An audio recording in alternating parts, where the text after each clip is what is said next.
Hello students. तो हमने आगे की जो वीडियो है वो स्टार्ट करते हैं। कल प्राकृतिक कायिक जन्म,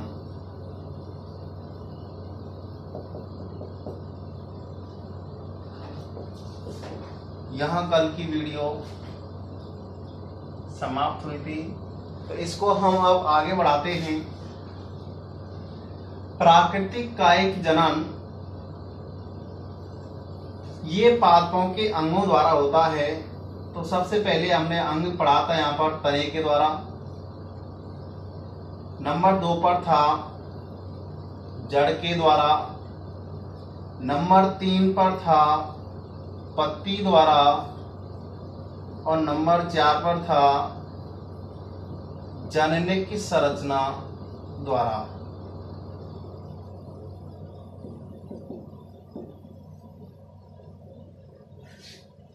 कायिक जनन में 2 टाइप थे, प्राकृतिक कायिक जनन और कृत्रिम कायिक जनन। तो ये पहला टाइप चल रहा है और पहले टाइप में तने के द्वारा और जड़ के द्वारा कायिक जनन हम पढ़ चुके हैं। नेक्स्ट पत्ती के द्वारा, फिर उसके बाद हम पढ़ेंगे जननिक संरचना के द्वारा कायिक जनन कैसे होता है।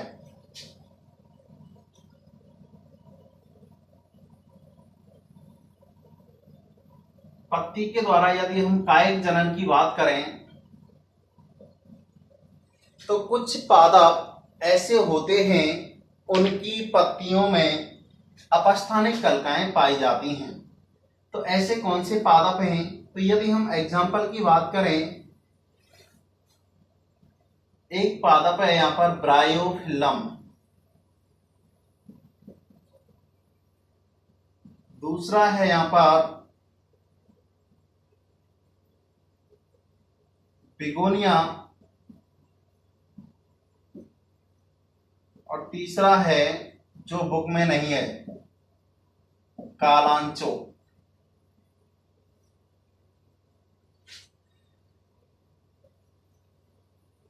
यदि हम ब्रायोफिल्म की पत्ती की स्ट्रक्चर की बात करें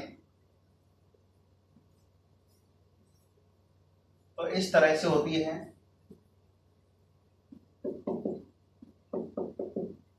तो जो ये खांच हैं इनमें अपस्थानिक कलिकाएं पाई जाती हैं। ये अपस्थानिक कलिकाएं पहले से ही उपस्थित होती हैं।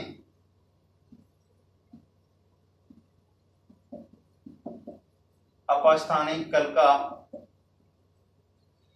अब इस पत्ती के द्वारा कायिक जनन कैसे होगा? जब ये अपस्थानिक कलिका वाला भाग या फिर हम बोले ये पूरी पत्ती टूटकर अन्य स्थान पर गिर जाती है तो यह एक नए पादप को जन्म देती है या फिर नए पादप को उत्पन्न करती है। तो ये पत्ती द्वारा कायिक जनन होता है। एक और बार, पत्ती द्वारा कायिक जनन। तो कुछ पादप ऐसे होते हैं जिनकी पत्तियों में अपस्थानिक कलिकाएं पहले से उपस्थित होती हैं।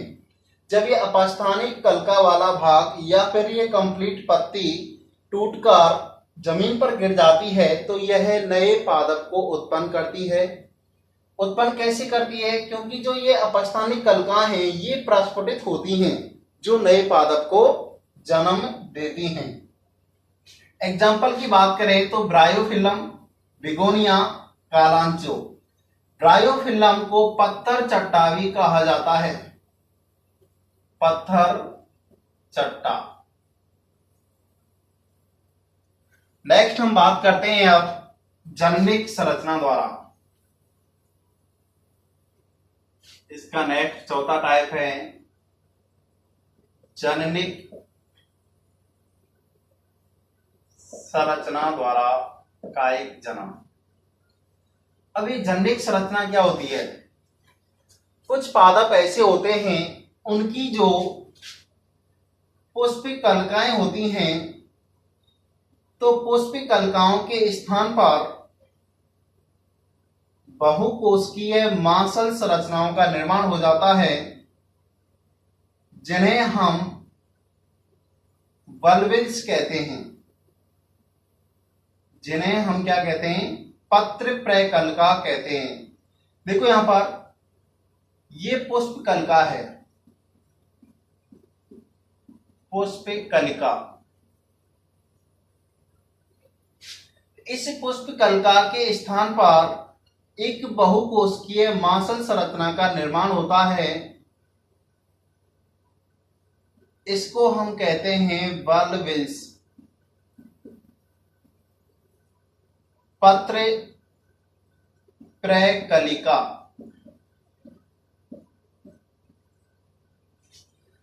जब ये पत्र प्रकलिका परिपक्व हो जाती है और टूटकर जमीन पर गिरती है,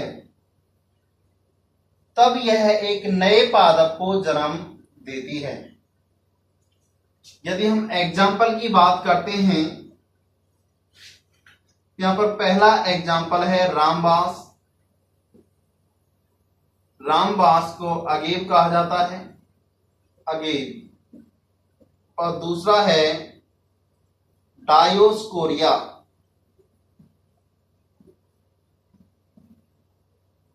डायोस्कोरिया, ये पुष्पकलिका डायोस्कोरिया पादप की है। तो ये जनिक संरचना द्वारा कायिक जनन कंप्लीट हुआ। फिर से देखते हैं जनिक संरचना द्वारा कायिक जनन। तो यहां पर कुछ पादप ऐसे होते हैं, उनकी जो पुष्पकलिका होती है उसके स्थान पर एक बहुकोशिकीय मोटी मांसल संरचना का निर्माण होता है, उसे हम वल्विस या पत्र प्रकलिका कहते हैं। जब यह परिपक्व होकर जमीन पर गिरती है तो यह एक नए पादप को जन्म देती है या नए पादप को उत्पन्न करती है। तो ये जनिक संरचना द्वारा कायिक जनन हुआ। यदि हम एग्जाम्पल की बात करते हैं तो एक रामबास, अगेव कहते हैं इसको, और एक है डायोस्कोरिया। ये दो एग्जाम्पल याद रखने हैं। तो कायिक जनन का पहला टाइप प्राकृतिक कायिक जनन कंप्लीट हुआ। अब हम दूसरे की बात करेंगे। नंबर 2 है कृत्रिम कायिक जनन।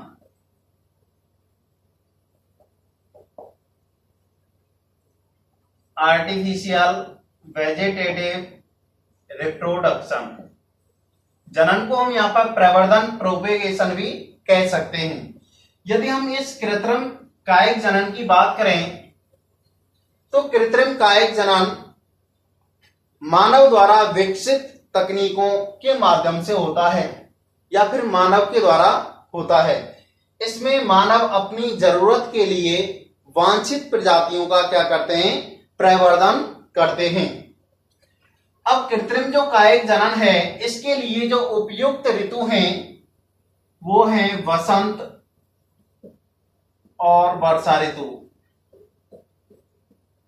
ये दो ऋतु कायिक जनन के लिए आवश्यक होती हैं। तो कृत्रिम कायिक जनन में क्या होता है कि जो मानव द्वारा विकसित तकनीकी हैं उनके माध्यम से हम क्या करते हैं, पादप के कायिक भाग का उपयोग करते हुए एक नए पादप का निर्माण करते हैं। तो उसे हम क्या कहते हैं, कृत्रिम कायिक जनन कहते हैं। अब कृत्रिम कायिक जनन यहां पर 3 प्रकार से होता है। कितने प्रकार से होता है? 3 प्रकार से।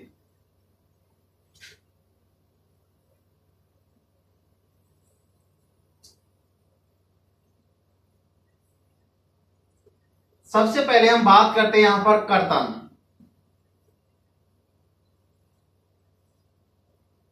कटिंग।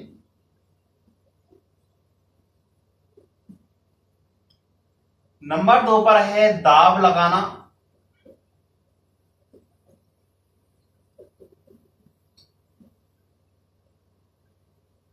लेयरिंग।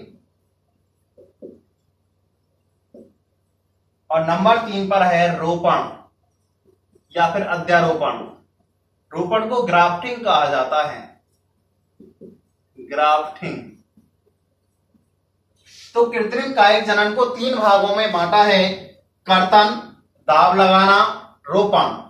अब हम कर्तन की बात करें तो कर्तन के यहाँ पर दो टाइप पड़ते हैं। नंबर ए, पहला टाइप है स्तंभ कर्तन। स्तंभ माने तना होता है, स्टेम कटिंग। नंबर बी पर है मूल कर्तन, रूट कटिंग। कर्तन को दो भागों में डिवाइड किया गया है, स्तंभ कर्तन और मूल मतलब जड़ कर्तन। दाब लगाना को भी दो भागों में बांटा गया है, एक तो है टीला दाब,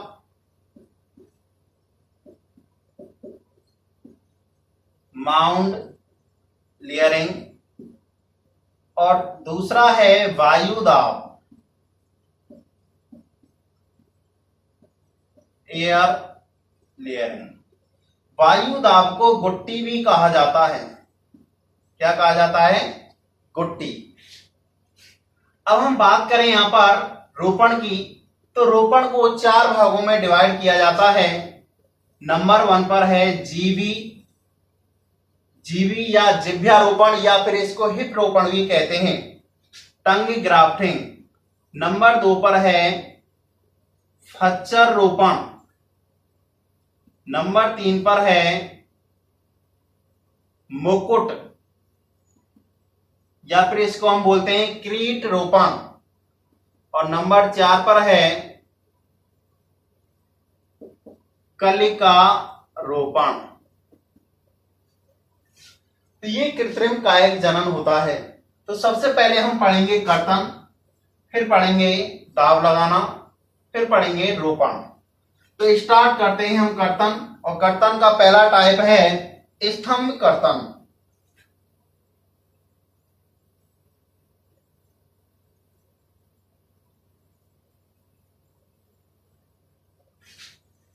कृत्रिम कायिक जनन का पहला टाइप कर्तन, कटिंग। और इसका जो पहला टाइप है कर्तन का वो है स्तंभ कर्तन, स्टेम कटिंग। ये क्या होता है? इसमें हम क्या करते हैं, तने को छोटे छोटे भागों में तोड़कर भूमि में रोप देते हैं, मतलब भूमि में बो देते हैं।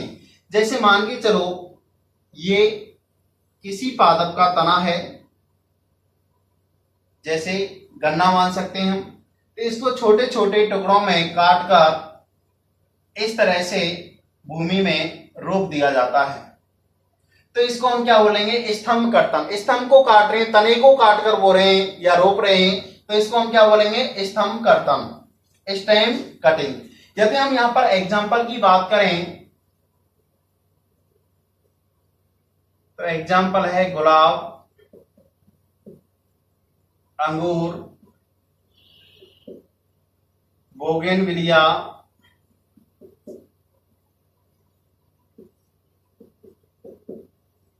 गन्ना। ये स्तंभ कर्तन के उदाहरण हैं। तो स्तंभ कर्तन क्या होता है कि पादप के तने के छोटे छोटे टुकड़े करके उन्हें भूमि में रोप देते हैं, तो उसे हम क्या कहते हैं? स्तंभ कर्तन कहते हैं। फॉर एग्जाम्पल गुलाब, गन्ना, अंगूर, बोगेनविलिया।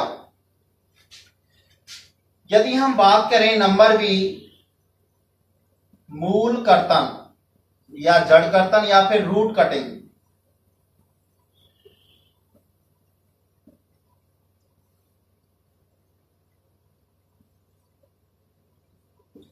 अब रूट कटिंग में हम क्या करेंगे? इसमें जड़ को छोटे छोटे भागों में तोड़कर भूमि में ऊर्ध्वाधर रूप से रोप दिया जाता है। ऊर्ध्वाधर मतलब इस तरह से, और इसको हम तने में क्षैतिज रूप से बोते हैं या रोपते हैं, और मूल को ऊर्ध्वाधर रूप से रोपते हैं। तो मूल कर्तन में एग्जाम्पल आते हैं नींबू, अमरूद।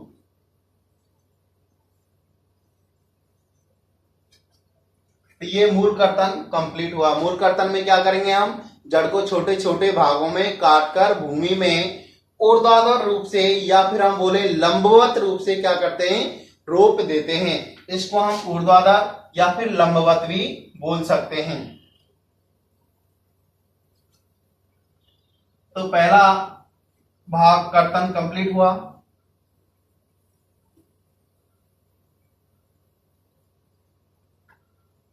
नंबर 2 पर है दाब लगाना।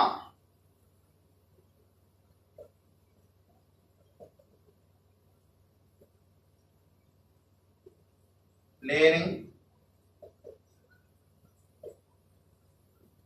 दाब लगाना क्या होता है?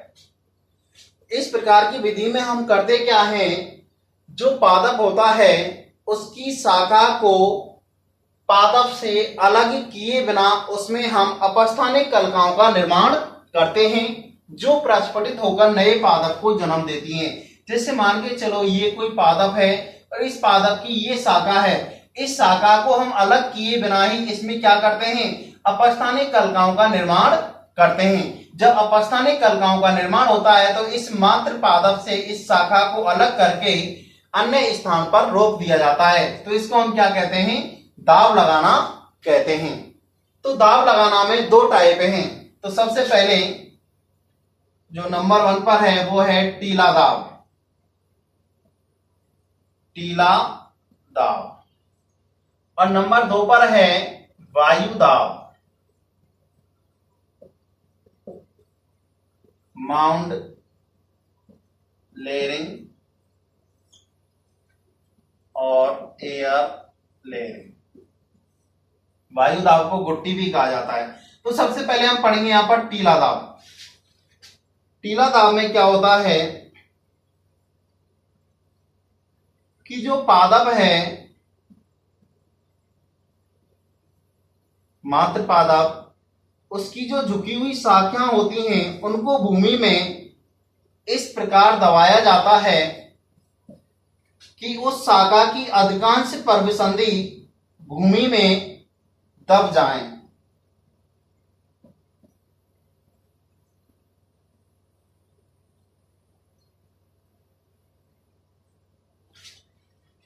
टीला दाब में क्या होता है कि कोई पादप है, उसकी जो झुकी हुई टहनी है या शाखाएं हैं उनको भूमि में इस प्रकार दबाते हैं कि उस शाखा की अधिकांश पर्वसंधि भूमि में दब जाएं। इस तरह से भूमि में हमने दबा दी, इधर दबा दी, एक इधर दबा दी। तो ये पर्वसंधि है, यहां पर अपस्थानिक कलिकाओं का निर्माण होता है। कुछ समय बाद यदि हम देखते हैं तो यहाँ पर छोटे छोटे रोम समान संरचनाएं उपस्थित होती है, उससे हम क्या कहते हैं, अपस्थानिक कलिका कहते हैं। और अपस्थानिक कलिका ही प्रस्फुटित होकर नए पादप को जन्म देती है। ये कौन है यहाँ पर, अपस्थानिक कलिका। अपस्थानिक कलिका। अब हम क्या करेंगे, अब इनमें अपस्थानिक कलिकाओं का निर्माण हो गया, तो अब इस जो ये मात्र पादप है, इस मात्र पादप से इस शाखा को भूमि के टीले सहित क्या करेंगे, इसको अलग करेंगे और अन्य स्थान पर रोप देंगे। टीले सहित जब इसको हम अलग करते हैं तो इसको हम क्या कहते हैं, टीला दाब कहते हैं। नंबर 2, यदि हम वायु दाब की बात करें, टीला दाब में जो एग्जाम्पल हैं, टीला दाब के एग्जाम्पल चमेली और मोंगरा। कौन है, चमेली और मोंगरा। पहला एग्जाम्पल, दूसरा एग्जाम्पल। ये एग्जाम्पल याद रखने हैं, क्वेश्चन आया चमेली में किस प्रकार से कायिक जनन होता है, तो वो टीला दाब समझाना है। क्या समझाना है, टीला दाब। अब हम वायु दाब की बात करें, या फिर इसको हम क्या कहते हैं, गुट्टी कहते हैं। इसका उपयोग वृक्षों में किया जाता है। जो बड़े बड़े वृक्ष होते हैं उनमें हम क्या करते हैं, वायु दाब का उपयोग करते हैं। तो वायु दाब या गुट्टी के द्वारा एक नए पादप को कैसे निर्मित करेंगे, तो देखो ये कोई वृक्ष है, वृक्ष की ये कोई शाखा है,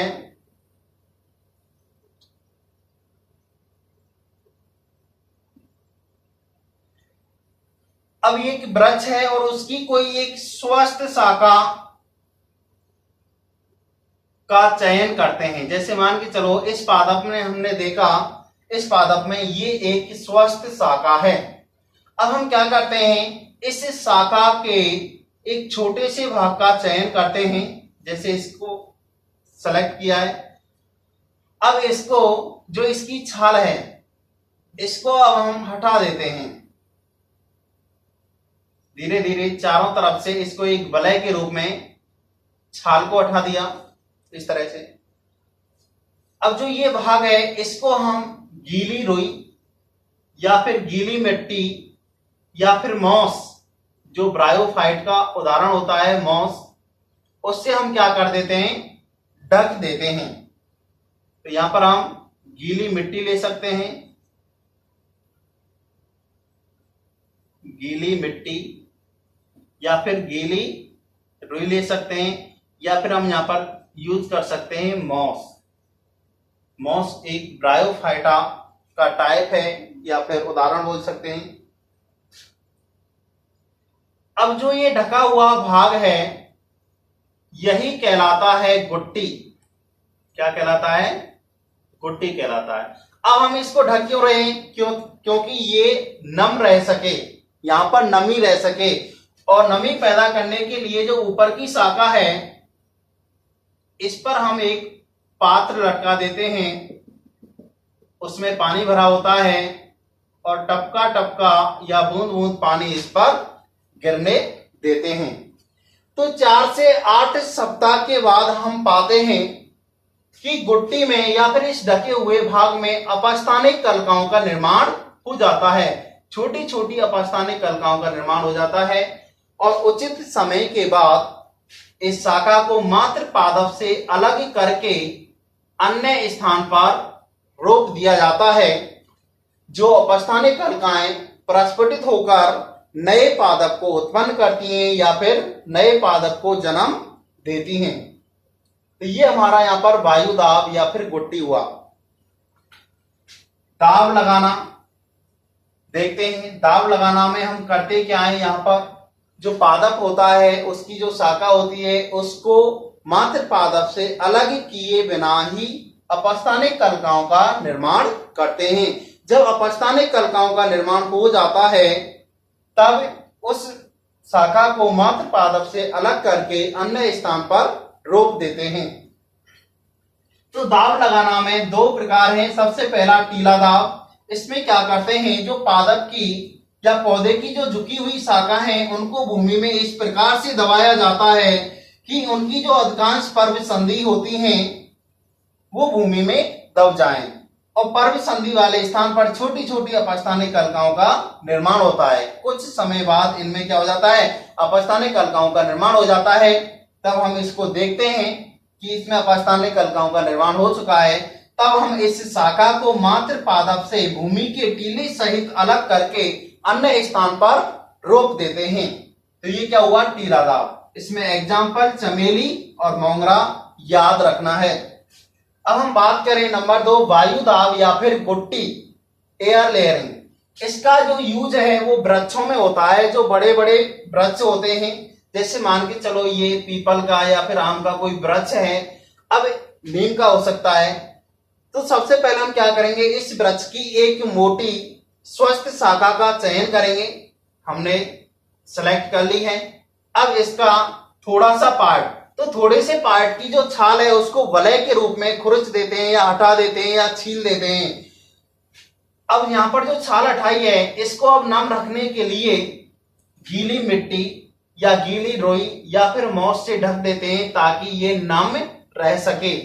और नमी पैदा करने के लिए ऊपर की शाखा पर एक पात्र लटका देते हैं जिसमें पानी भरा रहता है और उसमें छेद करके बूंद बूंद पानी इस पर आने देते हैं। और जो ये ढका हुआ भाग है ये गुट्टी कहलाता है। क्या कहलाता है, गुट्टी कहलाता है। अब हम देखते हैं यहाँ पर 4 से 8 सप्ताह बाद इसमें अपस्थानिक कलिकाओं का यहाँ पर निर्माण हो जाता है। जैसे ही अपस्थानिक कलिकाओं का निर्माण होता है तो इस शाखा को मात्र पादप से अलग करके अन्य स्थान पर रोप देते हैं।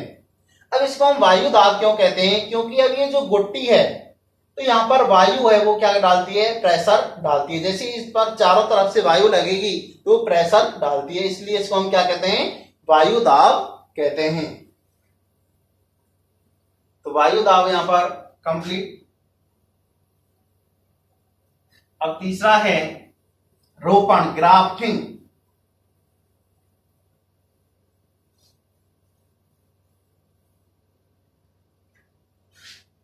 रोपण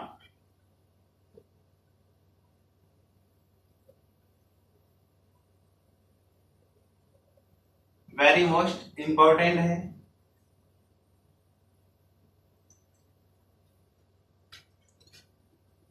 इस अध्याय से 2019 में जो क्वेश्चन आया था वो आया था अनिषेक बीजता क्या है।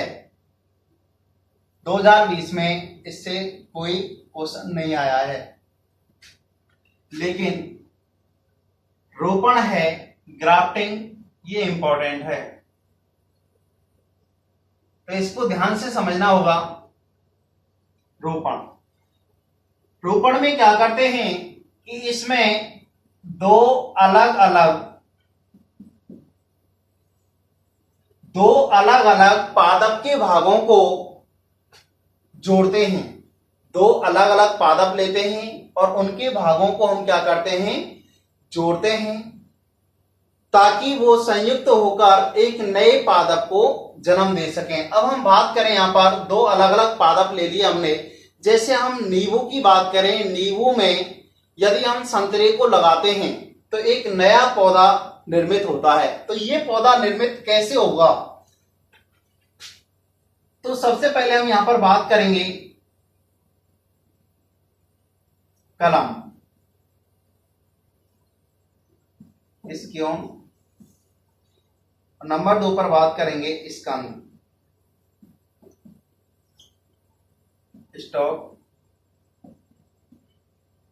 कलम क्या है और स्कंद क्या है?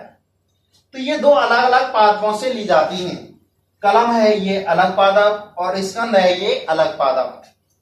तो कलम किसे कहते हैं हम? जो उच्च गुण वाला पादप होता है, जिसका हमें रोपण करना है, उसे हम क्या कहते हैं? कलम कहते हैं। तो जो उच्च गुण वाला जो पादप है उसका हम रोपण करते हैं, उस पादप के हिस्से का रोपण करते हैं, तो उसको हम क्या कहते हैं? कलम कहते हैं। दूसरा पादप लेते हैं निम्न गुण वाला। जो निम्न गुण वाला पादप है जिस पर हम कलम का रोपण करते हैं, तो उसको हम क्या कहते हैं? स्कंद कहते हैं। जैसे मान के चलो ये निम्न गुण वाले पादप का भाग है, जो एक स्थानीय पादप